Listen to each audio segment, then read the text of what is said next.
आपको पता है परमात्मा ने सृष्टि रचना में क्या बताया? ज्ञान गंगा पुस्तक में भी लिखा हुआ है। जो अब काल को तो सजा मिल गई क्योंकि उसने भाई वहां पे अपनी मनमानी शुरू कर दी थी। अक्सर पुरुष को परमात्मा ने सतलोक से बाहर क्यों निकाला?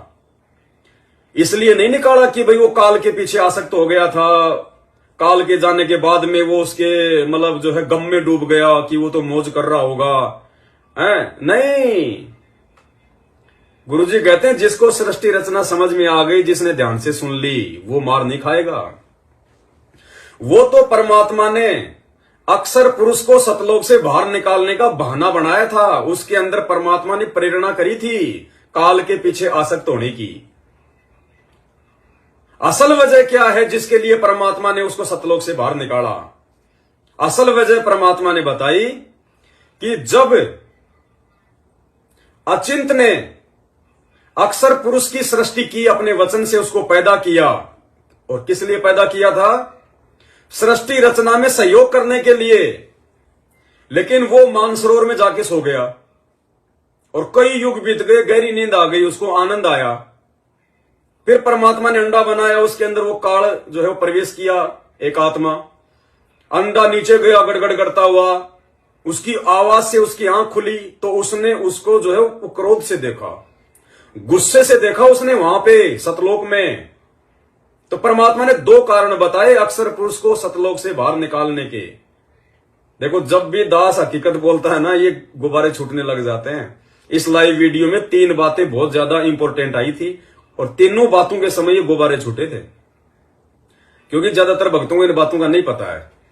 तो वो 2 कारण क्या थे? सबसे पहला कारण तो परमात्मा ने बताया कि अक्सर पुरुष ने अपने काम में गफलत करी, यानी उसने ढिलाई बरती।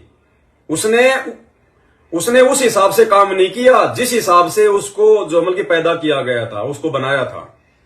यानी सबसे पहला कारण, अक्सर पुरुष ने सतलोक में अपने कार्य में गफलत की।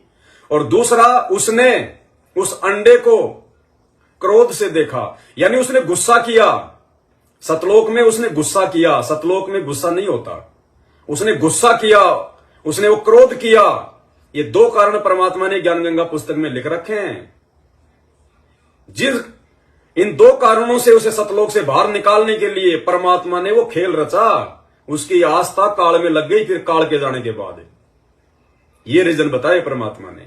तो भाई फिर दास कैसे अपने काम में गफलत कर सकता है? ये ज्ञान होने के बाद में कि जब परमात्मा ने अपने पुत्रों को नहीं बख्शा, तो भैया इस माया के द्वारा उत्पन्न आप और हम 2 कोटि के जीवों को परमात्मा कैसे बख्शेगा? यदि हमने उसके कार्य में गफलत कर दी तो वहां भी उसने परमात्मा के काम में गफलत की, क्योंकि परमात्मा ने सृष्टि रचना का काम सौंपा किसको? अचिंत को।